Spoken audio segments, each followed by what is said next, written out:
Hello, good evening, everybody. I've only managed to get half my dinner down me because my missus waits until 5 minutes before the show starts before she makes me my dinner.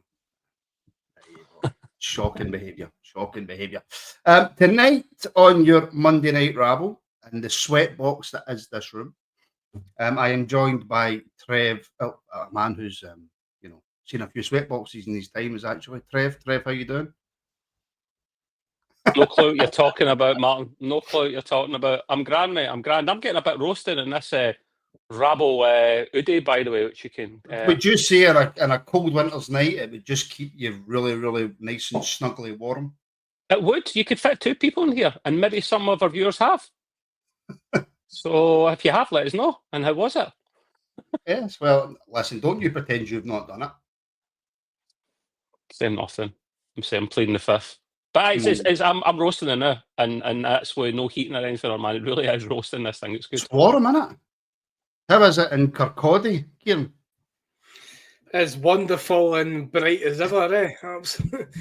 Honestly, it looks like that when you think about Kirkcaldy, right? Again, everyone's got different interpretations here, but like it is just one of the most gloomiest places ever. Like, but I'm here to spread some optimism on the rabble tonight.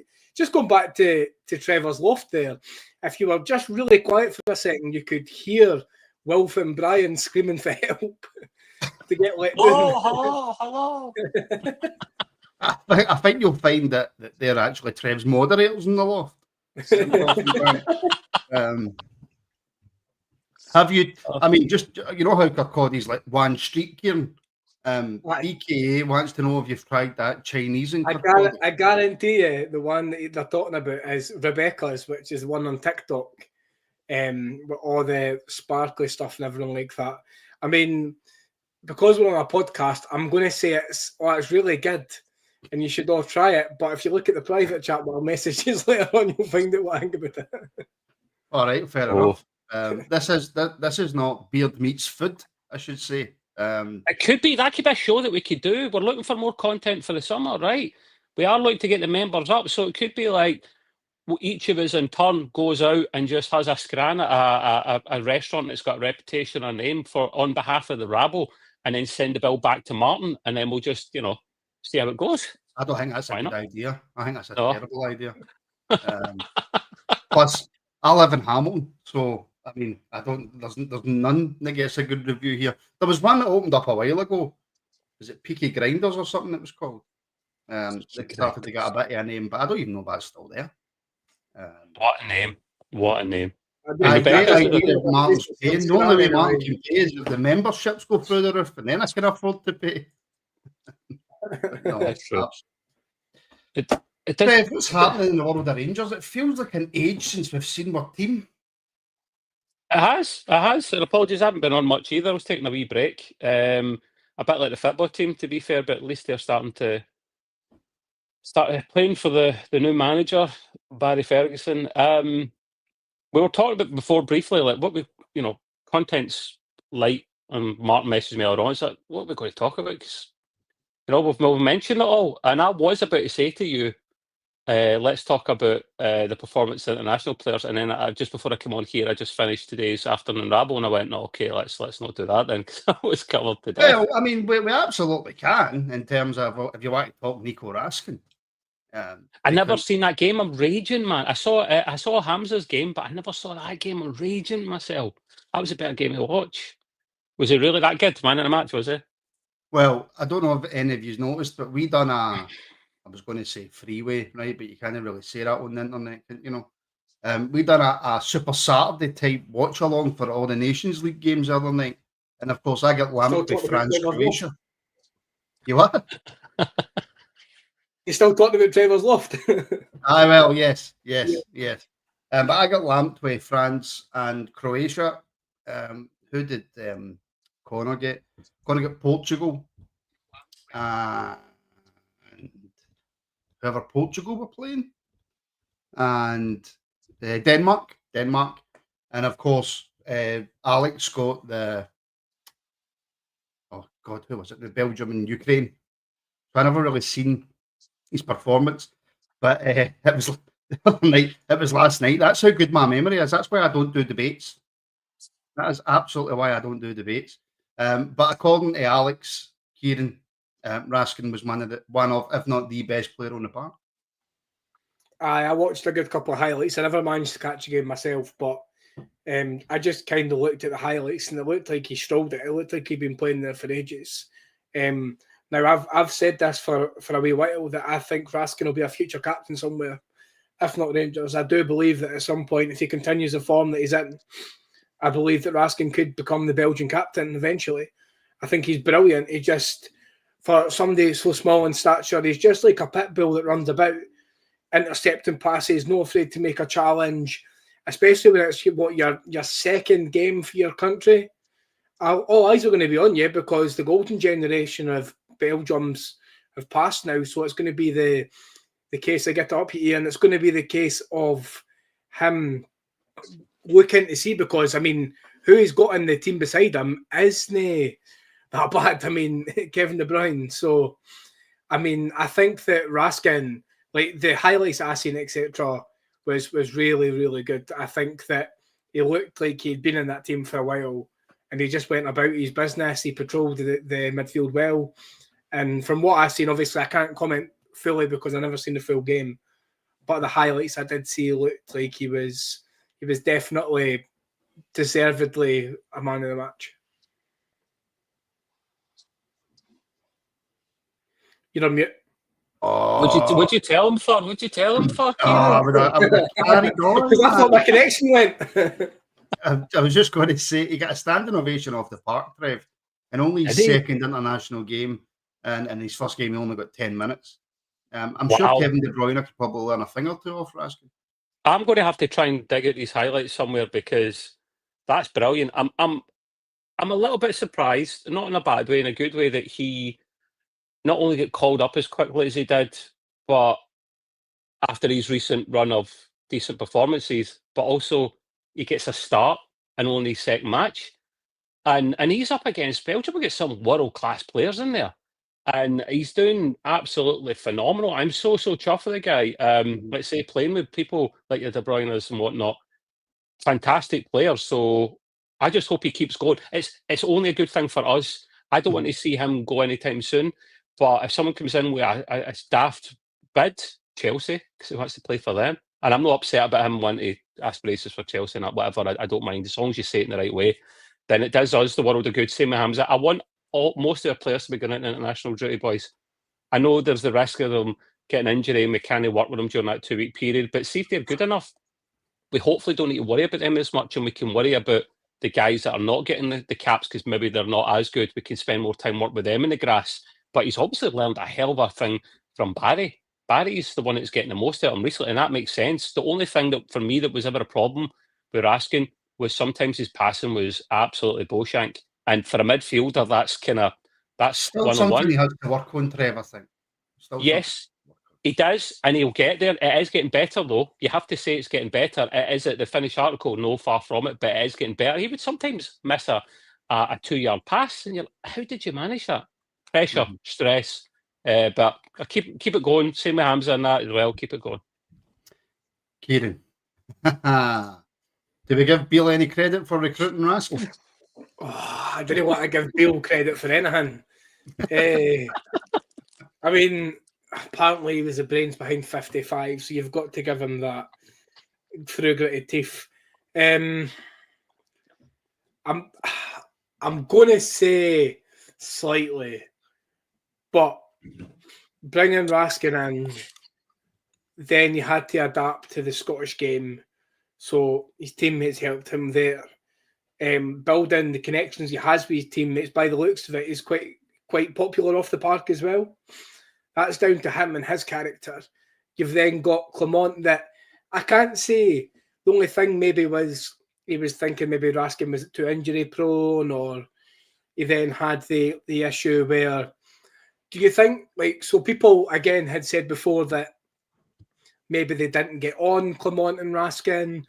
I still think it could have been because of the injury worries, etc. Because the first injury, you're like, right, okay, unfortunate. Then he gets injured in a pre-season game, the very first game of pre-season. where he came off and was in a moon boot with crutches, and you think to yourself, where do we go for here? Is it going to be a case of every time he gets tackled, he'll be out? But no, he seems like to come on leaps and bounds. Barry Ferguson can only be good for him. I think Ferguson will be the one that can spur him on because he's a midfielder. He knows the club, prior captain. I think if Raskin stays next season and Tav goes, Raskin will be the captain. However, I do believe if Raskin keeps up this form, that 1,000,000% he will be in the Premier League. And I don't see him at a team like Southampton or something like that. I do see him maybe... If he continues the way he's going, Kieran, he's right up there. Absolutely. Yeah. Absolutely. I think he's an extraordinary player. But again, it's can he keep his form up?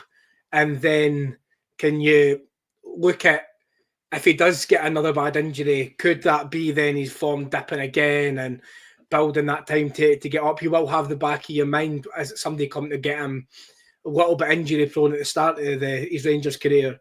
But he seems to be, well, put it this way, he's no scared to fly into a tackle. If you were that injury prone and didn't have the right mentality, you wouldn't try and put a tackle in. But you can see him, like I said before, he's like a wee pit bull in the middle of the pack. He doesn't care, he tackles and goes about his work. Much did we pay for him, by the way? Does anyone remember? I don't. Was he free Pennies. or he was Pennies compared to what we'll get for him, I think. Aye. So I'm saying future captain, and he should go for a lot of money. What I did notice there, Trev, was that Kieran went a long way and went round about 17 roundabouts and went up and down 2 dual carriageways to avoid the Beale question. But you said we were struggling for things to talk about, so I was just expanding the answer. Right, I'll do it. Right, okay, that's it. I'll take the hard question on then. No, because that guy's an absolute idiot, a dauber, all the nasty words I can say without getting this thrown off of YouTube. I can't give that man any credit for anything because his best performances have come under Barry Ferguson. So Barry's getting the credit. Yes, Beale would be involved in bringing him into the club, but did you not have some good performances in the latter stages of Clement's tenure? He did, aye, fair enough, okay. But I think I've literally seen his best performances under Barry. But no, credit to Clement at the end, I will give him that. Maybe he was just starting to get a wee bit more comfortable. Barry's just taken him on at a different level. My only concern is, and I'm sorry if it's a side tangent, that if the new owners do go for Gerrard, and there's heavy rumours that he is, and I would have told you years ago, I would have told you up till recently, no way, that ship sailed, it's done. But now I'm actually really warming up to it because he'll get the backing he needs, which he wasn't getting at the end of his tenure last time, which is why he disappeared as quickly as he did. That's why I'm not upset with him anymore. It's if he brings that, if he brings Beale back, I'm going to say something. So if he brings him back, I'd be a wee bit upset with that. If he brought him back as his coach again, I don't know how I'd feel. But he did help bring in Raskin, so I want to give him credit, but I'll acknowledge it. How's that? Right. Can I just say, we've all seen the WhatsApp thing, yeah? About the supposed Hugh Keevins article. Yeah. Right? We've all seen it. Yeah. Kieran, you've seen it? It's in the chat. Kieran's an absolute nightmare. He clearly doesn't read the chat. Do you know follow the Rabble chat? No. I will go to you first on this, Trev, right? And Kieran, just listen and you might learn. Yeah. I know it's difficult for folk in Kirkcaldy, but you might learn. These youngsters, Martin, mate, I'm telling you. Not got a clue. And you think they're always stuck to their phones as well. And you think they would be better. I was going to answer 80th birthday, I'll have you know. Well, do you know, here's a wee bit of advice for you, Kieran. See while Trev's answering, look at the WhatsApp group, right? But obviously I've not told you that in front of people. A really long message, so you can't miss it. Yeah, I mean, don't read it all because you'll be there all night. But Trev, in all honesty, right? How does Hugh Keevins know anything? He's not been told. I can't imagine there's anybody at Rangers feeding Hugh Keevins anything. I try to be on the fence as much as possible with this and not trying to like bash people in Super Scoreboard just for the sake of it. Because I actually don't mind Hugh Keevins. See, for the times I don't listen to Super Scoreboard often. It tends to be at the bottom of the podcast playlist if I've listened to everything else. And thank God to the Rabble, I've got a lot more content to listen to, so I very rarely have to listen to that now. But see, whenever I've heard them talk, he's never really slagged or dissed Rangers. And I'm being honest, I'm just calling it as it is. I've never heard him be negative, even though he has admitted he is or was a Celtic fan.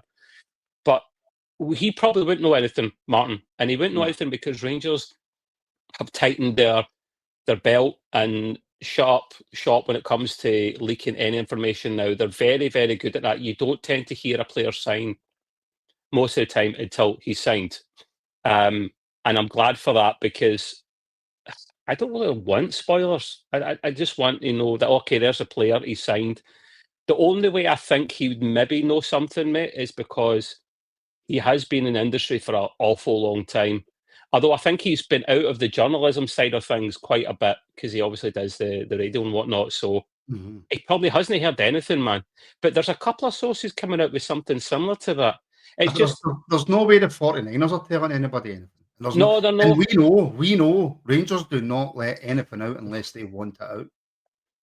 Yeah, and good. I'm glad. May that continue. I think you touched on this before, Martin. Some of the points in that long message were possible or probable. But your guesswork, like, of course, logically we'd get X amount, or we'd do this, we'd do that. Of course, we've got aspirations to do a lot better than we are. But I think you are just guessing to try and get clicks. That's what it comes down to. And it's always about clicks online. So I don't believe it. I don't believe he knows nothing. So, do you know what? I could sit here and go, right, by the way, everybody listen, keep this between us. But I've heard that the new owner's coming in. They're going to start building round about Ibrox. They're going to give the manager £50 million to spend each transfer window, and Gerrard's coming back. I could sit here and say that on the hope that it's true. And then but see the bookies are saying the same thing. Bookies are saying the same thing, Martin, to be fair. So, but bookies just listen to trends. That's all bookies do. Listen to trends. So, and I could sit here and say that, Kieran, in the hopes that if it happens, and then see if it doesn't happen, I can then come back on and go, yeah, by the way, that was going to happen, but this happened and that happened to stop that from happening. It's just all guesswork. Nobody knows anything.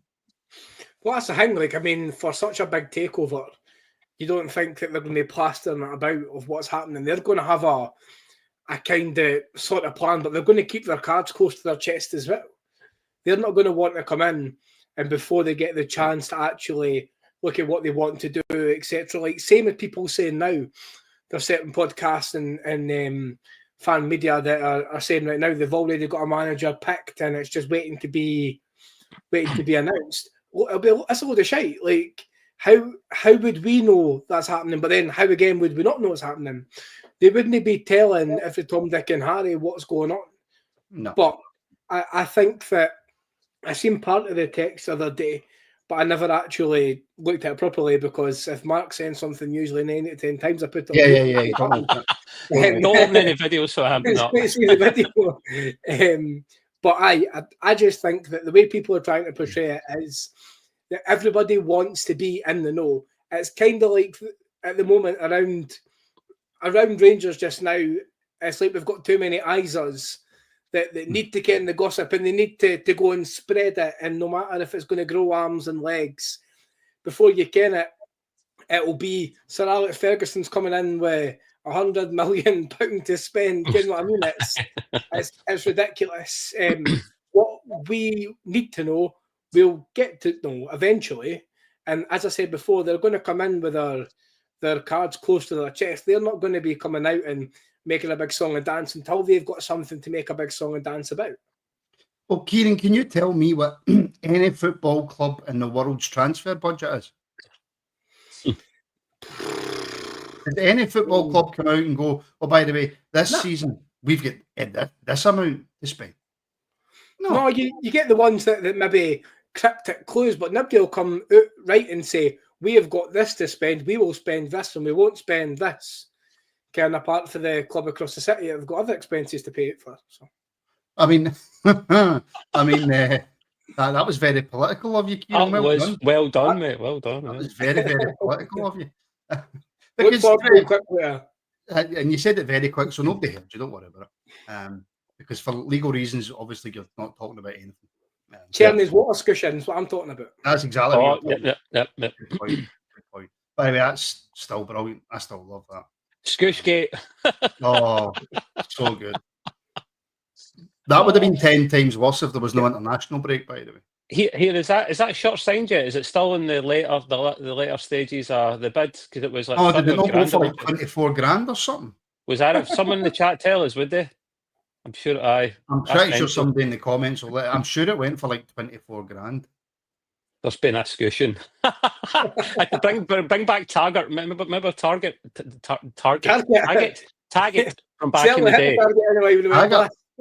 Target, yeah, that one. You Remember that? Too long in Edinburgh, Trev. No, but there's been a discussion instead of there's been a murder. There's been a discussion. It was you trying to say Taggart. I know. That's what happens here. I need to come back through Glasgow a bit more often. Well, no, apparently it's still open and it's sitting at 34 grand. Oh, so. But I go back to your point there. Nah, no club's going to come out and say we've got this amount to spend and this is what we'll spend. It's absolute nonsense. Well, because then clubs know what you've got to spend, and when you go to bid, they'll go, no, a wee bit higher. You're rich. Oh. And by the way, I'll tell you who bid 34 grand. It was our very own Ian Thompson.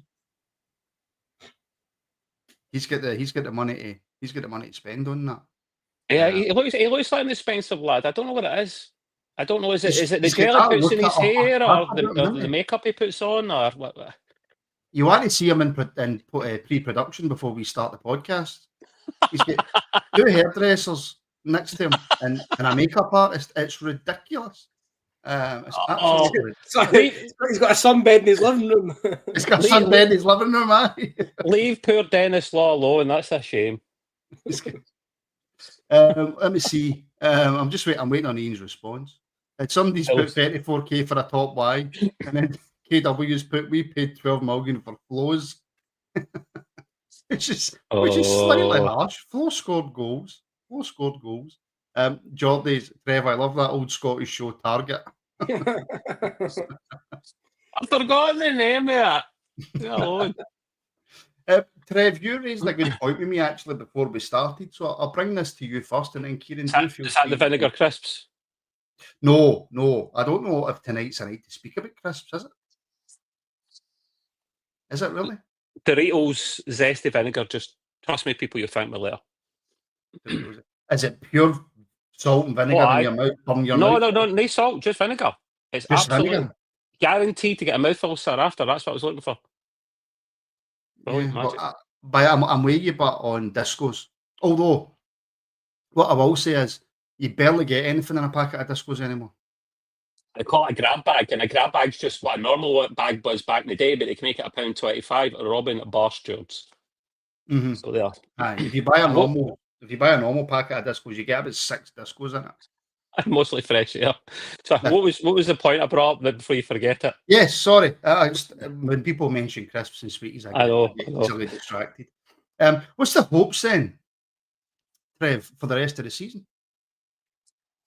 Yeah, I mentioned that before. Stuff we could talk about, and purely because I'm glad international football is finished, because I'm not really a big fan of it, and we can get back into the meat and potatoes of it. And I'm just glad we've been playing well recently, because for the most part, because the last part of the season, the last third would have been a drag, but we are playing better. So I'm actually going to look forward to league games, which I didn't think I would say, considering the league's dead and buried. I think realistically for me, Barry just keeps doing his thing, gets more time to work with the boys, has a fully fit squad, can kick them on even further, get some of the transfer values up. In terms of where we're going to finish at the end of the season, I want us to bring the gap between us and that lot down to single figures, at least minimum, which I think is possible.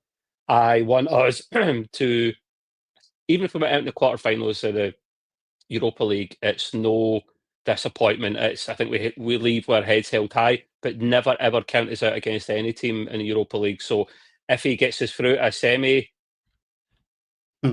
I was going to finish that sentence with something similar, but I won't. You get the gist, then I'll be very excited. So, and that's all we can really do. I mean, that's all we're left in. I'd be happy with that. What about you boys? Well, as the host, I'm going to pass that straight on to Kieran. What's the question again? What's your hopes for the rest of the season, and not what you put in the private chat? I honestly thought that's what you said. I was like, okay, what was that? He was same on the I Rangers. don't know. Again, just let Barry do what he's doing just now and try and develop the midfield, I'd say, more than anything, because if you look at Raskin, Diamonde and Barton, they will be the future Rangers, hopefully. If you've got the chance to maybe try and strengthen the defence a little bit with not even more tactics, but I think Proper needs confidence. I've been thinking about this for a while. Proper's definitely a confidence player. Like, he's not up to Scottish football, right? He's not up to what we would class as Rangers standards. But if he's here now, he really needs to buck up his ideas and understand that this is a physical game here, and that you can't be scared to go for a header, or you can't be scared to be not even like expressing yourself in that defence. But if you think about all the greats we've had in the defence, Proper will never be one of them, right? So I think in terms of the defence, and while we've got those 2 weeks, they just need to try and install confidence into them. Barry Ferguson talks a lot about character. My players are showing me character. They're showing me character. We need to see confidence as well from that back line, because Leon Balogun, as much as it pains for me to say it, he's not getting any younger, and it's horrendous watching Father Time really start taking him away when he goes down for an injury, and it's not just a case of running it off. He's usually off the next couple of games that he's missing. Suter, I think, obviously, he's on international duty just now, but I think that Barry will get the best of him as well. I think Barry just needs to focus on getting the best out of the players that want to have the best out of them, because I think that's where Clement struggled. I think Clement was too focused on everybody, and they weren't repaying him that. So for the rest of the season, Barry just has to keep doing what he's doing, get them prepped for the next manager coming in. Sorry, Kieran, on you go. No, on you go. I was just going to. All I was going to say back to Trev was, what I want to see is the home form for the rest of the season.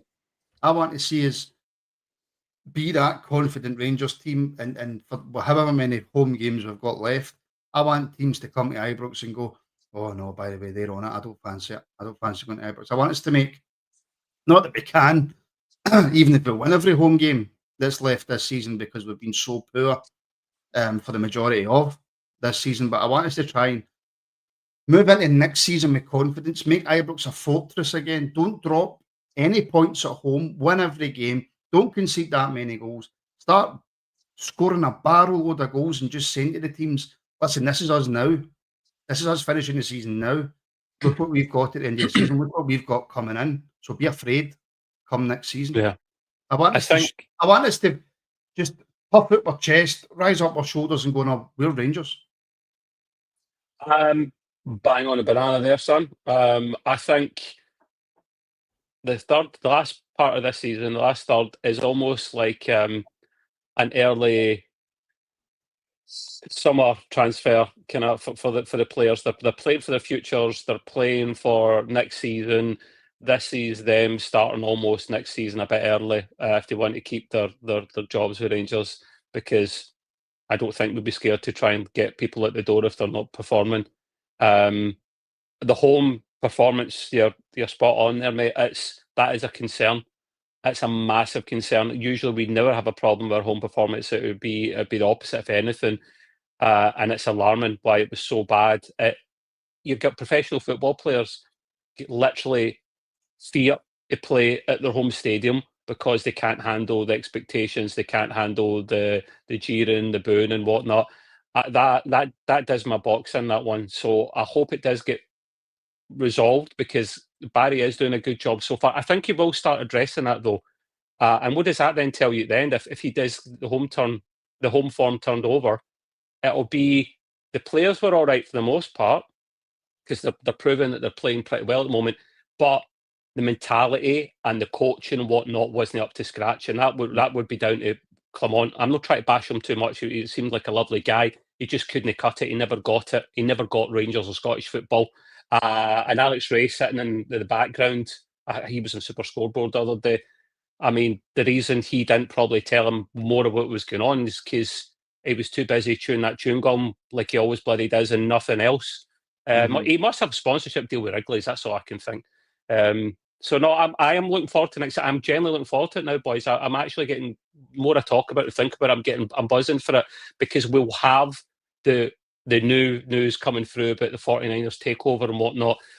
That's something else to look forward to, and I'm glad we don't know anything concrete in that. I'm glad because we don't want things to leak. I just want one day in like May or June, bang, front page, back page, all this news. Bloody Stevens can tell us. I don't care who tells us it, but when it's official, front page, back page, everything, even page 3. I'll sacrifice page 3. Put it on there as well, right? Is page 3 still a thing? No, it's probably not. It's wishful thinking. It's back in the day. It's the only reason I bought the Sun. But I'm really looking forward to it, boys, because they'll drop a hell of a lot of information on us, and then they'll start drip feeding more stuff as time goes on. And like they probably are speaking to new candidates at the moment, like your Gerrards and whatnot, who I believe kind of start a new job to the end of the season anyway for tax reasons. So I'm not trying to be as excited as a couple of the boys have been, but I will be quietly excited. Quietly confident. Trev will as well, yeah. Yes. Kieran, we're next 2 home games. Hibs at home and then Atletico Bilbao at home. If we've got any chance of progressing in the next round of the Europa League, in my opinion, we can't concede at home, and we've got to take at least a 2-goal lead over Bilbao. They are a phenomenal team, a brilliant team. They're probably favourites in my eyes to go and win the Europa League. But in order to do that, obviously, like we've got Dundee, on Saturday, right, away from home. So that'll probably take care of itself because it's an away game. Because it seems to have swapped now. We're decent away from home and we're not very good at home. But we need to go out against Hibs. We need to go out against Hibs with maybe not new tactics, but a new mindset. Destroy Hibs to give us confidence going into this Bilbao game. Because, like I say, if they come away from Ibrox with anything, it's going to be a real struggle. You're on mute. Oh, he's on mute. You wouldn't believe it. Oh, fuck. So there's two sides of that, right? So we could either go out and try and smash Hibs and get the confidence up, but you then also have, do you then rest players for Bilbao? No. You wouldn't at all. You wouldn't rest. Would you? But then in terms of Leon Balogun, would you rest him against Hibs and then have him ready for Bilbao? I can't say it. Bilbao, but it's in weirdness. It's Bilbao. Just say Athletic Club. Just say Atletico Club. The Europa League opponent. Anyway, yeah. So would you rest Balogun against Hibs? No. No. So what happens? You go with your strongest team against Hibs, right?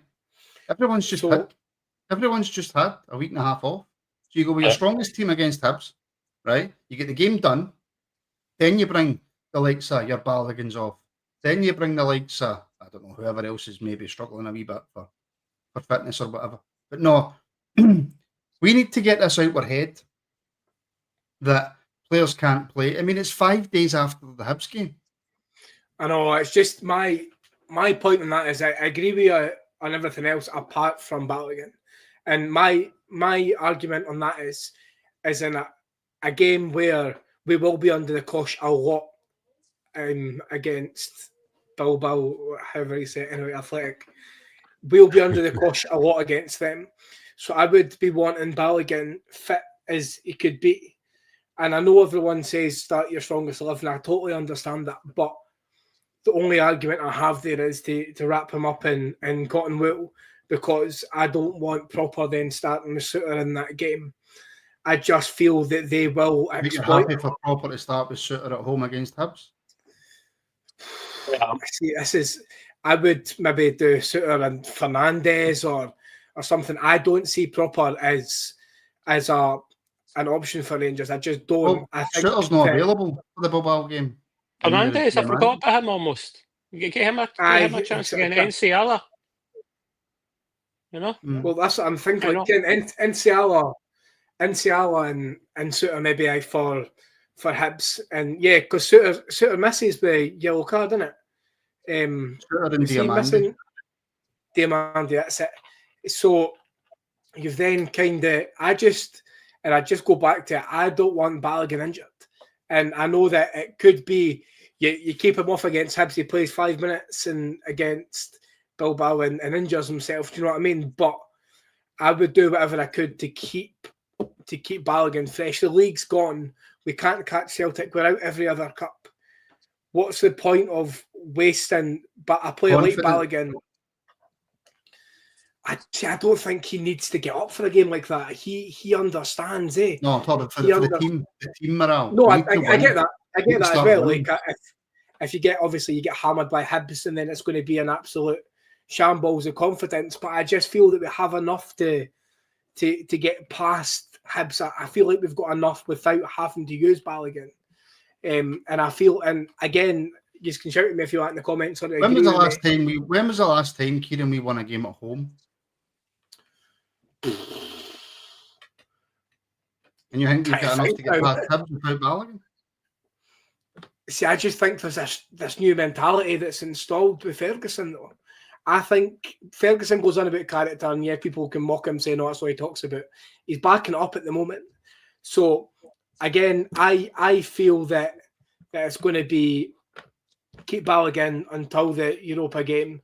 That's only my opinion on it. I would go with your strongest, apart from I would keep Balogun out. And I know I've repeated myself a good few times, but I want to see what people in the comments think. If it was a 2 or 3 day turnover, I would agree with you, but not 5.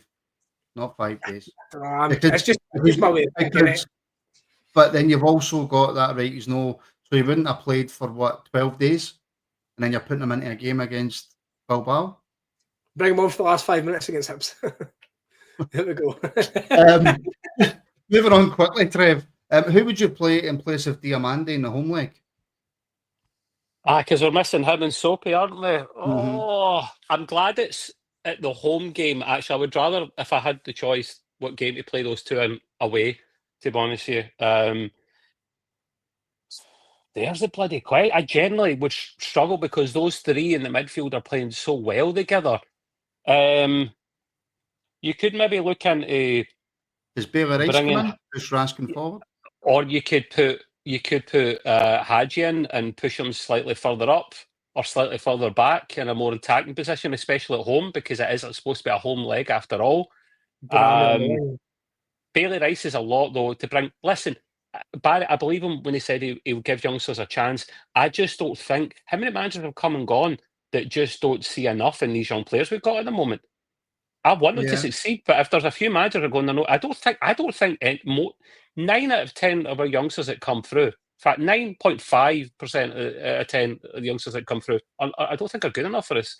It's harsh. I want them to be better, man. But we've went over this over time and time again, Martin. The people we should have went for, your Lennon Millers, but the ship sailed in that one, gone. There's other people like him as well, gone. Bailey Rice. Lewis Ferguson, if we played Bailey Rice more at the start, maybe he would have been more up to snuff, but we didn't. And I just don't think he will be good enough. Well, let me tell you how difficult a decision it will be for Barry, right? Singing the Blues went, time for Bayrami to shine. Rachel's went, Hadji comes in for Dio. Michelle's gone, could Sterling go in there? And Timothy's went, he'll play Lawrence. So there's 4 different players and not Bailey Rice mentioned once. So maybe that shows you where he's at. Sterling's a good shout, by the way. That is a good shout. Make it 5, Hadji. That's what KW's saying. I think it'll be Hadji. And then if Lawrence was to come on, depending on how Bayrami plays, I feel then he'll push Hadji to the left and Lawrence will take where Hadji was. Well, just on Bayrami, Kieran, and I'll come straight back to you. He's getting absolutely roasted in Albanian media. Apparently, he was honking the other night. I think he's playing again tonight. He's not played well for Rangers for I don't know how long. His confidence is absolutely shot to pieces.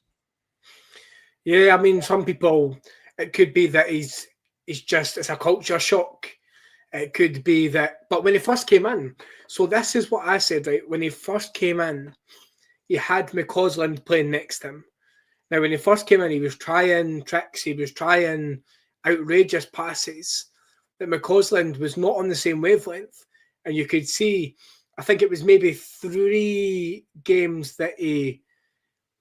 Yeah, I think it was maybe 3 games he played with McCausland beside him, and each time you could see the things that he was doing, the levels he was doing, were just going backwards, and then it was, instead of taking on his man and looking for that pass, like a Hadji pass, some of the reverse balls that he plays and everything like that, he would just knock it back to Ridvan or Jefte, and they would just kind of take a wee jog along. And it's like, that's not what we signed him for. We signed him because he was that intelligent player that looked like he was able to run at defences. He was able to make things happen.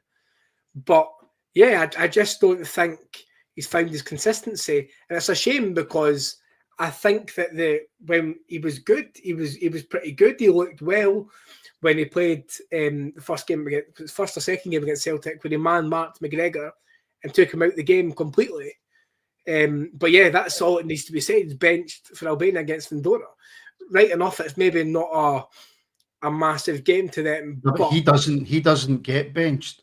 He's one of their superstars. He's played well for his international team before us, wasn't he? I thought he was one of these players that only plays well for his country and know his club, because you get that and vice versa. But if he's even getting benched for his country, he must be. That's exactly what I was going to ask you, Trev. Is that then a worry?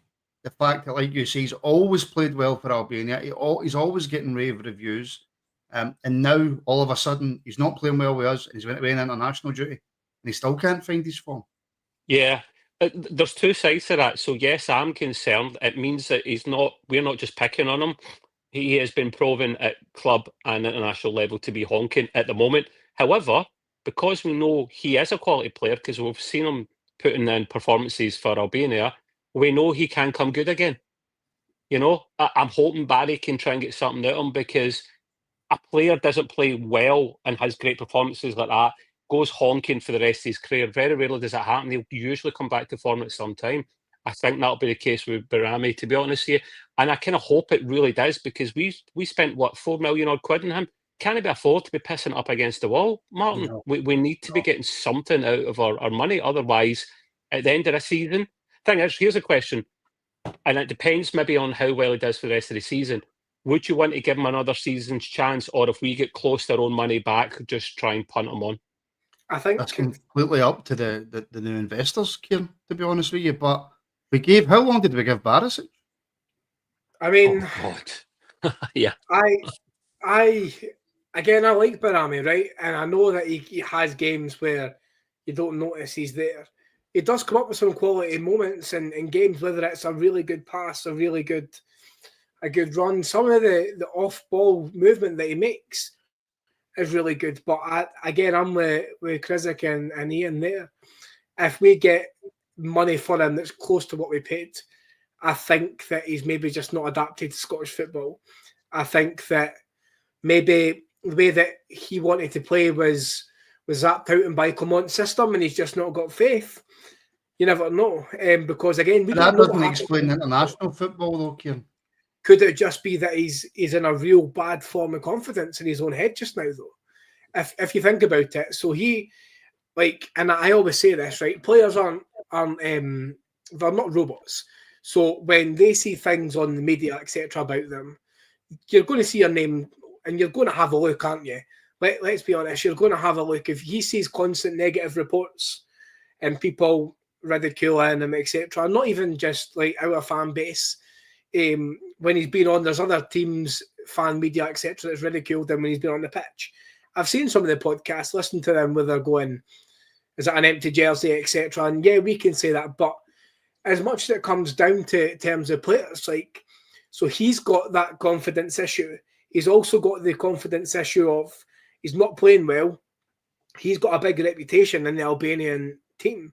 So if he can't find confidence at his club at the moment, he maybe struggles to bring that to the international duty just now. I think, like Trevor said, he can come good again, but I think that we've wasted too much money on people we just pray that can come good. I mean, we need somebody that comes in that can get the ball rolling and come in and not just have a flash in the pan, but there again, Raskin tore it up for a while when he first came in. He went off the radar. There was fans calling for him to go. And now look at us. We're all saying, a lot of fans going, that'll be a future captain. That could be a future captain, myself included. At some points I thought, maybe he's not getting it.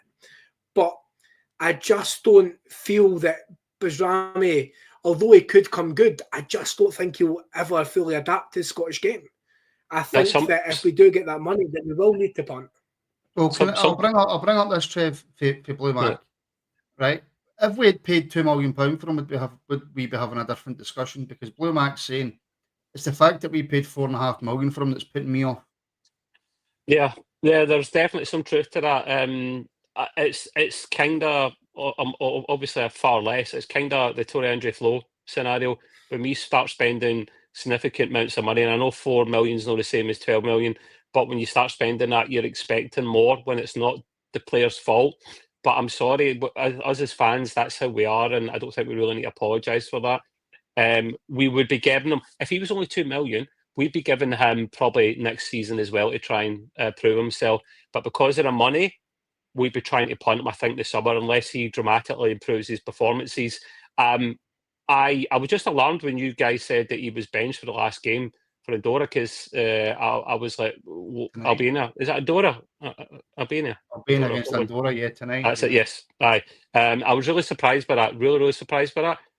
There's certain players, right, small side tangent, that only usually play well mostly for their country over their club. I was trying to think of one. Is it David Healy? Is that one that would always play great for his international side, but never that well? I think that was more to do with the level that Healy played at. He played in the Premier League, Healy, didn't he?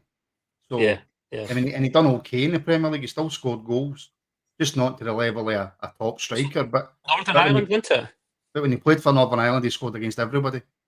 I thought that was a Bajrami, to be fair. I thought it was, he's always going to play well for his country, not a club. And then you tell me what you told me, and I was just like, wow. We can't afford to be carrying anyone at that kind of value, boys. If it's different if he was $500,000 or something, right? Maybe, but 4 million, we need more out of this player. Otherwise, we need to try and punt him and get most of the money back. Can I bring a quick player up then who we've not covered that kind of fits that bracket? Mm-hmm. Where do we stand on Danilo? Oh, he's not in the game time. Precisely, but he's always been injured. He's always been injured. Right enough, he's now wanting to play again. For at least 2 months now. Aye, well, you seen when Tierney was going to come off in Europa League, and he goes back and he punches the dugout, etc. And Barry's like, yeah, I want that fight from the players. But then he never comes on the next game. So, I mean, I just feel... I like Danilo, right? And his goals to game ratio is a bit like Kamar Roof. Just a little bit, there's a name for the past you thought that you never hear again. It maybe caught some... Aye, Rufus. I'm not... So, where I stand on Danilo is I think he's a brilliant player. I think if he gets completely fit, then he will be the player that can make a big difference for us up front. I do. I think him and Igaman, when they were partnered, played well together. Tierney's got a good understanding with Danilo for playing previously together. And just his movements, etc., is really good. But the price we've paid for him and the service we've got out of him at the moment is not nearly enough. £6 million. £6 million. But you can say that the injuries that he's suffered have been unfortunate. I don't know if it's because he's injury prone, but I mean, I was at the game away at St Johnstone, and I was standing and I was right behind the goal when he scored it, and he got rattled right in the eye. There's not a lot you can do about that. That's not a Kamar Roof type situation, but it just kind of seems to be a little curse that's followed him at his time at Ibrox, where he's got fit, and then it's the case of come on, say he's out for 2 weeks, and 8 weeks later you're going, he's still not on the bloody bench, like. But he's desperate to come back. He's desperate to get on the park. Boys, as Singing the Blues said, Danilo's dad has gave us more than Danilo, which is true. That guy was so passionate and warm. Yeah, I by the way, which has probably bought Danilo more time with the fans. Yeah. See, where I stand on this one briefly, it's a difficult one with Danilo because he's a lovely guy. He's not had enough of a chance. I would like to see him given more of a chance to see what he can do. Because there's one, if we were talking about not being able to carry someone at 4 million, we can't carry someone at 6 million. There's We half can't a carry Corey Andrew anyone. Flo. We can't carry True, anyone. but I'm just emphasising that because of the price, we can't afford to carry anyone in the team at all. So if someone comes in and gives us most of our money back, we take it and we run. But I want to see him get more of a chance between now and the end of the season, boys, because we need 3 decent to good strikers competing against themselves for that number 1 jersey. And if Dessers is in there, and I'm not a Dessers fan, but if Dessers is in there and competing, I don't mind him staying. But I want someone to be ideally in the club that's better than Dessers for next season. Can I just say, I get a wee bit miffed and annoyed at people having a go at Flo. I mean, I could be wrong here. But I'm sure Didn't do he much scored. I'm wrong. sure he scored quite a lot of goals for He Rangers. did. It was 30 odd goals in his 2 seasons, was it? That's very something like decent. But they were expecting 30 goals a game. I know. They- I think he gets. He didn't pick the price that he came to Rangers for. He I done feel like well. it's a raw deal. And also as well, Stefan Givars as well, right? What a These player! are people. I remember his goal against St Johnstone where he flicked it over the keeper. Is he not a World Cup winner or something? Mhm. I'm sure. Aye. See, these players don't get enough credit, Martin, and they 20+ do. goals in his first season, Corey Andrew Flo. Flo done nothing wrong. He done nothing wrong at all. I also think of another example of someone like that. He cost far less. Someone that would have been, if he had never get injured by Christmas, would have been probably an all-time goal scorer for one season, and that was Marco Negri. Until he had that bloody Sergio Prini squash moment. Yes, till he Which is played something- squash with Sergio Parini. Yeah, Did he not have 30 goals in half a season? That's unheard of. tell you what Could have else he done- had in that half a season, but I'll tell you off air what he had in that half a season. Right, okay, something I don't know. And that's why he got injured playing squash with Sergio Parini. Right, okay. Yeah, by the way, just before we go, right, I was doing the random rabble on Saturday with Callum, right? Kieran, what age are you? 27. 27, right? Callum's 22, and Wow. he's never heard. Wait for it. He's never heard a Daniel Prodan. Oh, maybe for the best. I couldn't believe it. I could not believe he'd never heard of Daniel Prodan. Daniel Prodan. Oh, yes.